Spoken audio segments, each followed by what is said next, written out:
Fala galerinha, beleza? E aí, tudo bem, gente? Espero que vocês tenham uma ótima semana. E hoje nós passamos, né, pessoal? Capítulo 14, pessoal, da nossa página 22, estática de um corpo extenso. Nas nossas aulas anteriores, pessoal, nós estávamos assim estudando estática. Porém, a estática que nós estávamos estudando, pessoal, era de um ponto material, onde todas as forças atuavam exclusivamente em um ponto. Então nós considerávamos o sistema todo como um ponto. Por isso, esse ponto deveria estar em estática. Quais são as duas situações para que um corpo permaneça em estática, pessoal? Ou quando esse corpo está parado, está em repouso, ou se esse corpo se movimenta com um movimento retilíneo uniforme. Essa é a condição de equilíbrio, pessoal. Equilíbrio, então, ele pode vir a se encontrar nessas duas situações, ou em repouso ou em movimento retilíneo uniforme. Resumindo, estar na primeira lei de Newton. Hoje o que nós vamos estudar, pessoal, já é considerando as dimensões de um corpo. Um corpo cujas dimensões são relevantes.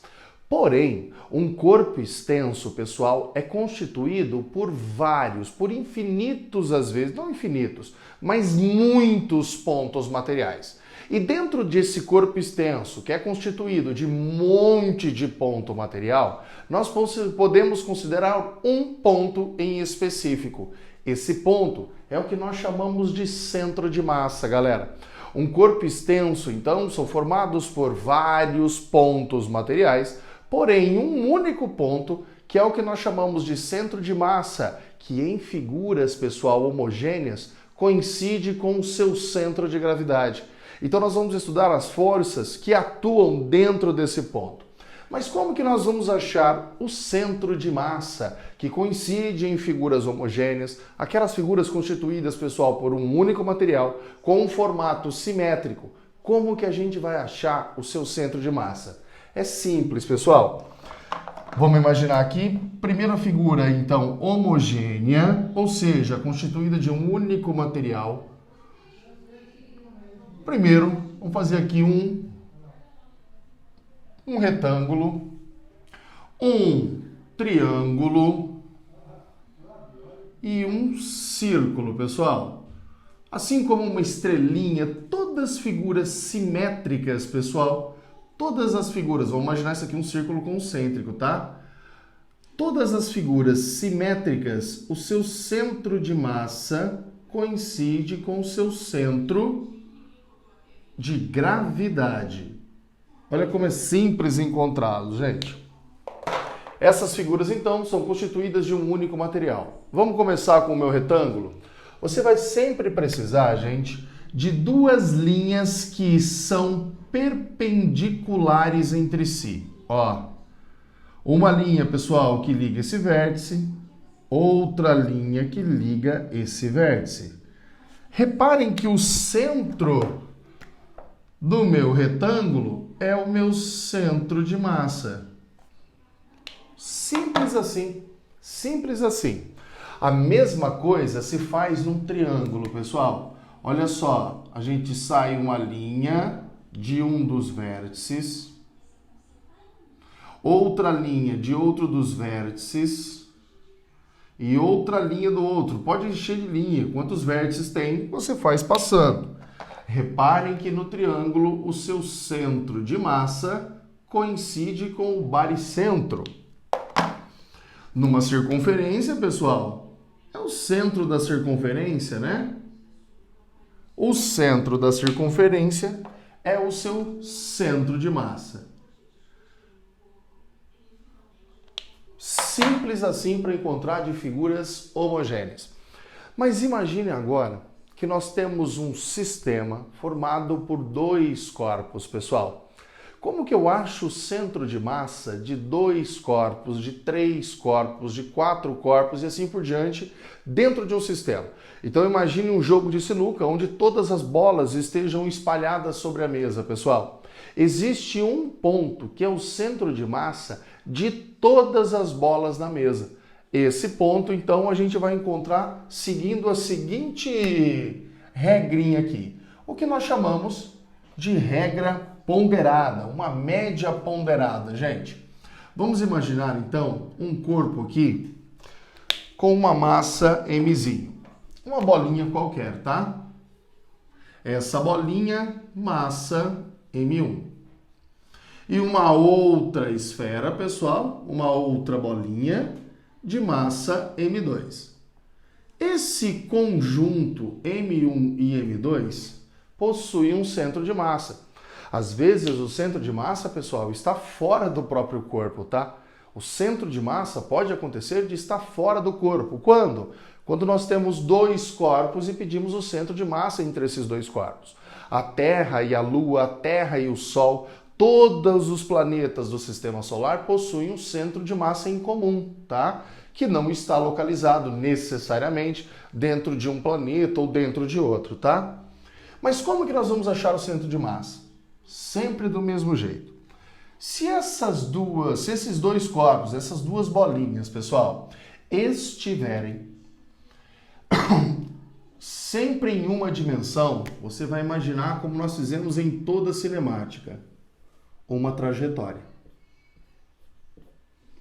Onde, pessoal, uma das bolinhas está no x0. X da bolinha 1, tá? É a origem do meu referencial. A outra bolinha está no x1, que eu vou chamar de x. O centro de massa dessas duas bolinhas é lógico que está entre o x0 e o x1. Aonde, Marcos? Não sei, pessoal. Isso é o que eu quero achar. O meu x do centro de massa. E olha como nós vamos encontrar esse x do centro de massa, com o que nós chamamos de média ponderada. O x do centro de massa é a massa da bolinha 1 vezes o x1, mais a massa da bolinha 2 vezes o x2. Marcos, e se tivesse 3 bolinhas aqui, pessoal? Mais a massa da bolinha, todas em uma única dimensão. X da terceira bolinha. Se tivesse 4 bolinhas, uma do ladinho da outra aqui, em um único eixo, mais 4, x4. Então aqui a gente pode generalizar a massa de n bolinhas pela posição de n bolinhas. No meu exemplo só tem 2 bolinhas, mas pode ser que tenha 4, 5, todas em uma única dimensão. Dividido pela soma das massas, gente. Então nós vamos pegar, são 2 bolinhas, somar uma mais 2. Mas e se tivesse 3 bolinhas, mais a massa da terceira, 4 bolinhas, mais a massa da quarta, e assim sucessivamente. Então eu vou colocar aqui, ó, mais a massa enésima. Só aplicar média ponderada, onde sempre, pessoal, uma das bolinhas está posicionada na origem. Mas e se tivéssemos 3 bolinhas, pessoal? 3 bolinhas. Uma bolinha que não esteja no eixo X, esteja um pouco acima daquelas duas ou um pouco abaixo. Esse exemplo que eu vou fazer aqui embaixo, ó.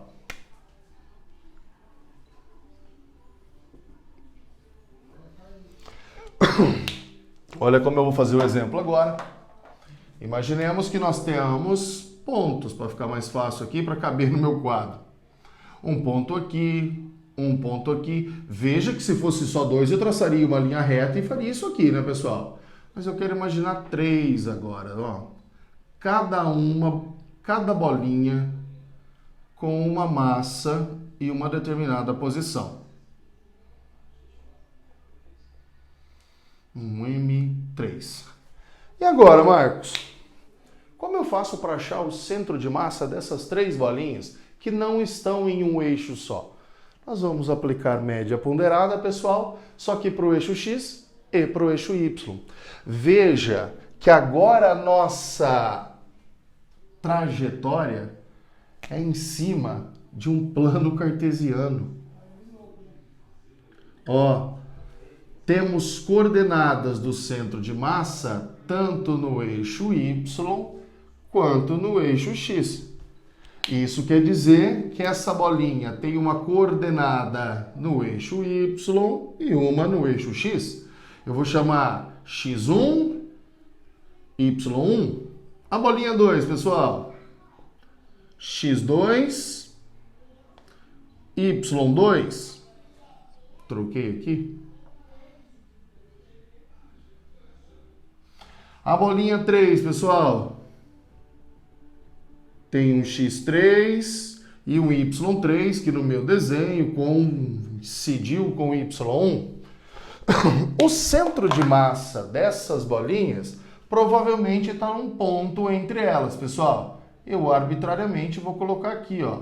Esse centro de massa terá coordenadas tanto no eixo X quanto no eixo Y.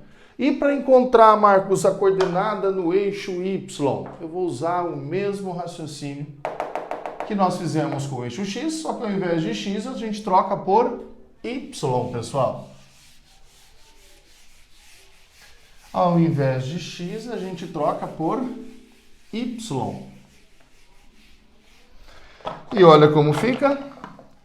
Naquele segundo desenho, nós vamos ter o X do centro de massa, que é dado pela média ponderada X1,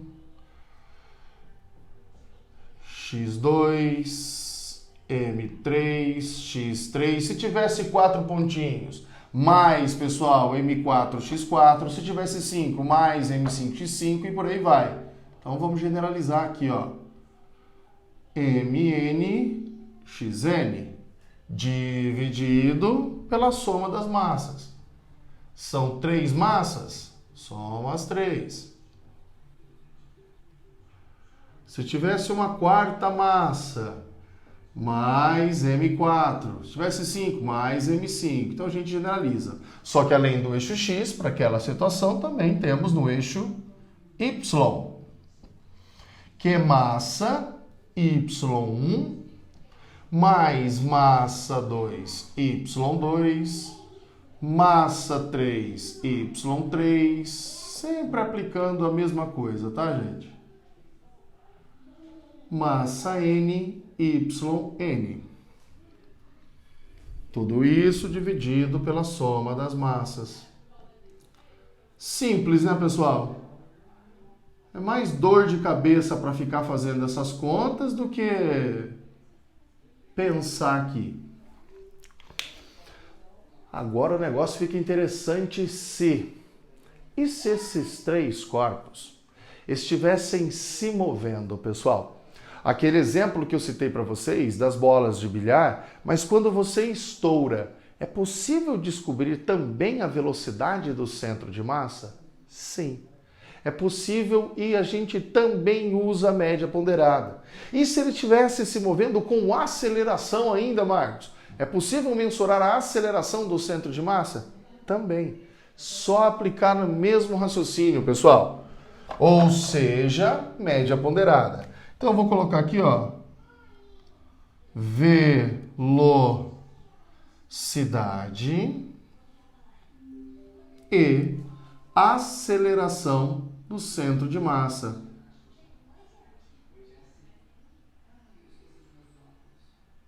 Aceleração do centro de massa, tá? Abreviação ali, beleza? Olha como nós iríamos encontrar a velocidade do centro de massa, gente. M1, velocidade da bolinha 1. Agora, cuidado, hein? Se essas bolinhas se mexessem tanto no eixo X quanto no eixo Y, eu ia ter que achar a velocidade do centro de massa no eixo X e depois velocidade do centro de massa no eixo Y, tá? Mais M2V1, considerando que todos estão se movendo só no eixo X, mais um M3V3 e aí por diante, tá, pessoal? Dividido pela soma das massas. M1 mais M2 mais M3. Se tivesse 4 bolinhas, pessoal, mais M4 e por aí vai. Do mesmo jeito que nós íamos encontrar a aceleração do centro de massa. Ficaríamos com M1, a aceleração da bolinha 1, M2, aceleração da bolinha 2 e por aí vai. Quantas bolinhas tiver, dividido pela soma das massas. É assim então, pessoal, que nós vamos estudar equilíbrio de um corpo extenso, considerando que esse corpo extenso pode vir a ter vários pontos materiais, porém um desses pontos é o que nós chamamos centro de massa, que normalmente coincide com o centro de gravidade, tá bom? Mas, como nem tudo são flores, né, pessoal? Um corpo extenso, vamos analisar aqui a minha caneta, gente. A minha caneta, para que ela não translade, pessoal, não se movimente para a direita, para a esquerda, para cima, para baixo, para a diagonal, bastava que a resultante das forças fossem nulas. Mas um corpo extenso, pessoal, pode fazer este movimento, o que nós chamamos de rotação. Então, para que um corpo... lembra que quando tem rotação, aceleração em curvas, aparece a centrípeta. Isso não é estática. Para que um corpo permaneça em equilíbrio, pessoal, ele não pode transladar e também não pode rotacionar. Resumindo, não pode ter aceleração. Quando o corpo gira, tem uma aceleração que é a centrípeta. Então, como fazer, como impedir que esse corpo rotacione, galera? A gente fecha essa aula nesse ponto, estudando o momento de força. É uma nova grandeza, tá, pessoal? Também nós chamamos de torque. E agora eu vou apagar o quadro e vou mostrar para vocês como funciona essa nova grandeza. O tal torque.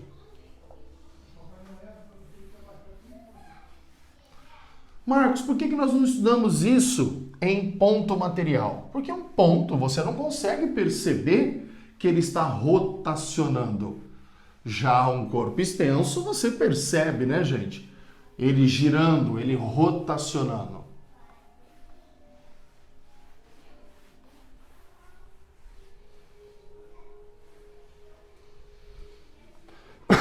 Vamos lá? Para entender essa grandeza que está associada a giro, vamos estudar ela. E ela tem o nome de torque. Ou também momento de força, tá? Torque. Canetão tá pifando. Ou também chamado de momento de força.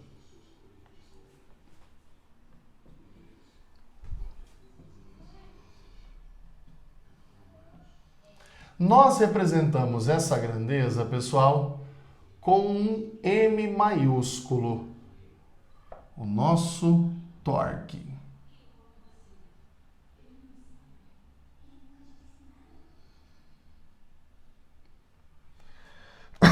E para entender isso é um vetor. Só que ele é um vetor, pessoal, que pode entrar ou sair do quadro. Ele pode entrar no plano, é um vetor que entra no plano ou um vetor que sai do plano. Para entender, vamos dar um exemplo aqui como ele funciona. Eu quero que vocês imaginem, pessoal, uma porquinha, uma rosca aqui, ó. Não bicho, porca, né? Uma rosca aqui, pessoal. E essa rosca vai ser parafusada em um pontinho. É esse pontinho que gira. Esse pontinho que gira, nós chamamos ele de polo.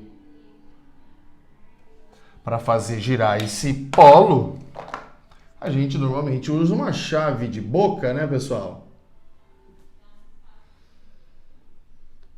Deixa eu desenhar a chave aqui. Ó, a nossa chave de boca.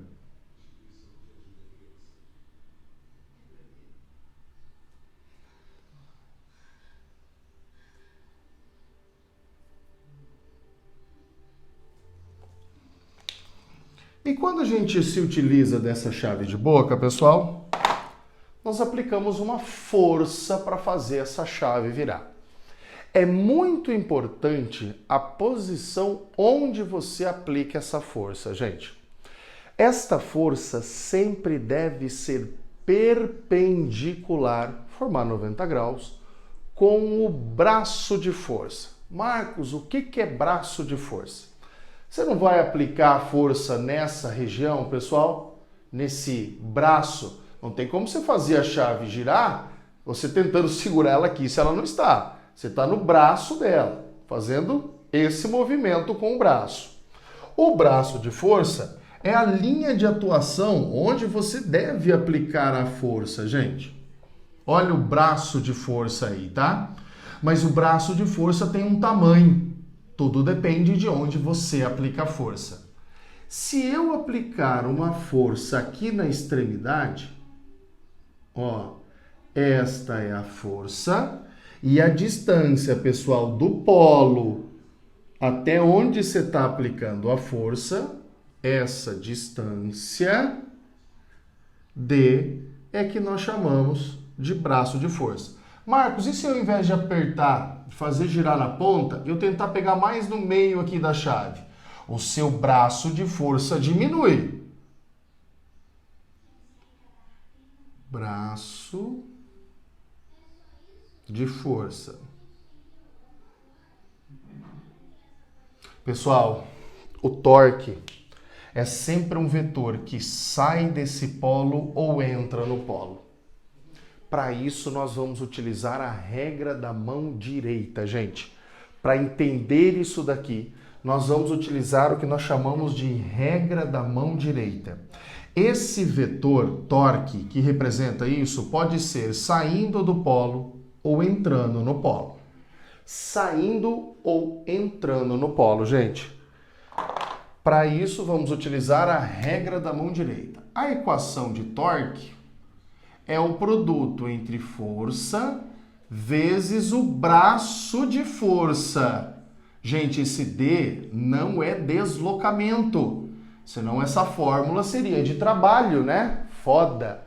Lá em D, na equação de trabalho, esse D é deslocamento que um corpo sofre.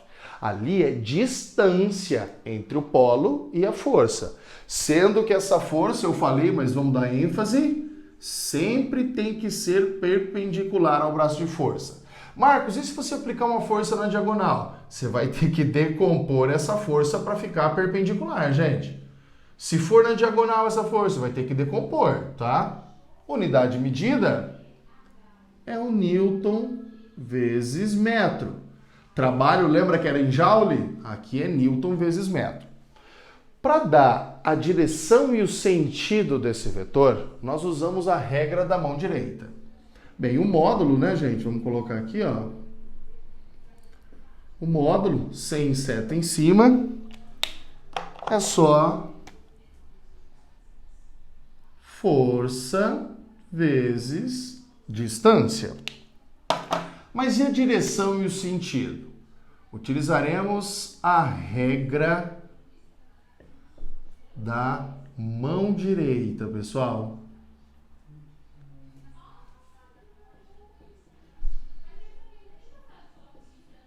Olha só como funciona. O polegar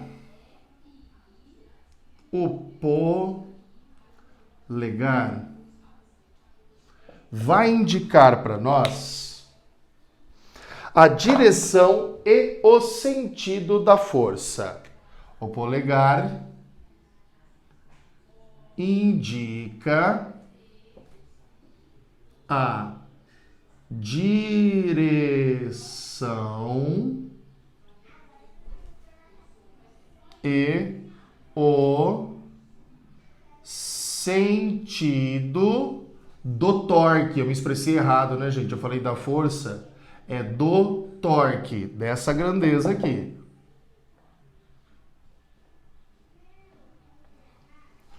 Os 4 dedos restantes, pessoal, os 4 dedos restantes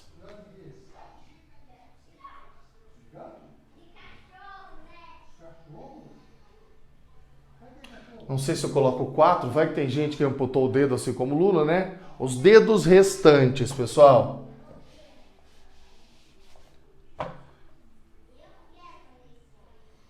os dedos restantes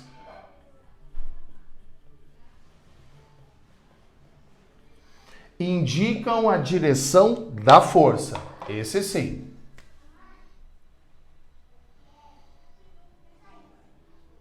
Indicam a direção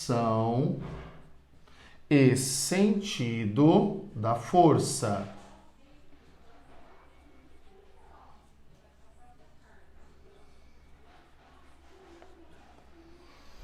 E olha como vai funcionar então, pessoal. Nós sempre vamos posicionar a mão direita no polo. E entre a mão direita, os dedos e o meu dedão sempre vão formar 90 graus, gente. Olha como vai funcionar. É muito importante que vocês já compreendam como é o funcionamento da regra da mão direita, porque no segundo ano vocês vão ter um monte de grandezas que vocês utilizam-se dessa forma. Os 4 dedos e o dedão. Nós vamos colocar a mão no polo. Mas reparem que você pode colocar a mão no polo assim ou assim. Tudo depende para onde está apontando a força. Olha no meu desenho. A força não está apontando para cima, gente, os dedos restantes para cima. E o meu dedão está saindo do quadro. Saindo. Então, se a força fizer isso girar no sentido anti-horário, o torque, que é representado pelo meu dedão, é saindo do plano do papel. Saindo. Então, a gente coloca essa observação, pessoal. Girando no sentido anti-horário,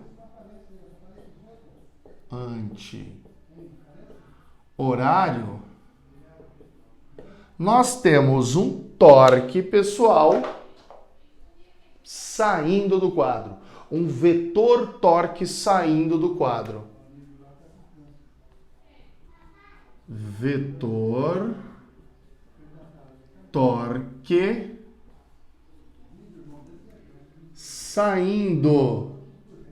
Não é só do quadro, né, gente? Pode ser do caderno. Então é saindo do plano. E como nós representamos um vetor que sai do plano, Marcos? Eu sempre fiz vetor assim, na horizontal, na vertical, na diagonal. Mas e saindo do plano? Você imagina isso como se fosse uma seta. Uma flecha, perdão. E se essa flecha está saindo do plano, pessoal, você está vendo a ponta dela aqui. Olha como que a gente representa. Coloca aqui um pontinho. É como se você estivesse vendo a seta saindo do plano. Então aqui está o torque, pessoal. O vetor torque saindo do plano. Mas, Marcos, e se essa força fosse assim agora, gente, Fosse para baixo, gente? Que jeito que você coloca a mão no polo?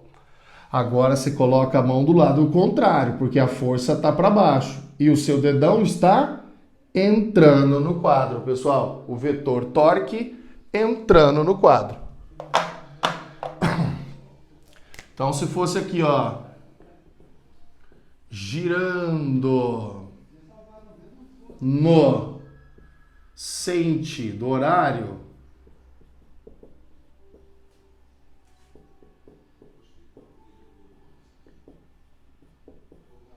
nós teríamos o vetor torque entrando no plano.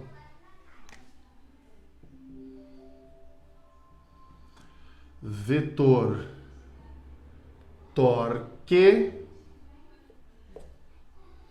entrando no plano. E como nós representaríamos o vetor entrando no plano, Marcos? Aquela flecha. Se ela sai, você não vê a pontinha dela, pessoal? Mas e se ela entra no quadro? Você vê aquelas penas assim, não é, pessoal? A traseira dela. E olha como nós representamos a parte de trás do vetor. Seria assim, uma bolinha e as peninhas. Você só está vendo a peninha da flecha entrando no quadro. Opa, coloquei B. É outra grandeza que vocês vão estudar o ano que vem, que também representa se entrando ou saindo, tá? O torque é um M. Gente, lógico que para ficar mais fácil, a gente, ao invés de ficar desenhando o torque entrando ou saindo, a gente representa somente com um sinal por enquanto, tá? E por convenção, gente, se esse corpo, se esse torque, essa grandeza física estiver girando para o lado anti-horário, que o torque é saindo do plano, nós adotamos o torque, pessoal, com um sinal negativo. Já, se ele estiver entrando no quadro, a força faz ele girar para o lado positivo. O torque vai ser positivo. Em estática, você tem que ter que a somatória das forças que fazem girar no sentido horário tem que ser iguais às que fazem girar no sentido anti-horário. Então, olha o que eu vou acrescentar aqui no módulo. Por enquanto, até a gente pegar um macete na nossa aula presencial, galera. O torque vai ser mais ou menos, tá? E o sinal de mais diz que ele gira para o sentido horário e o sinal de menos para o sentido anti-horário. Gente, eu fecho essa aula aqui. Nessa próxima semana nós temos aula de resolução de exercícios sobre isso. Uma ótima semana para vocês. Fiquem com Deus. Aquele abraço.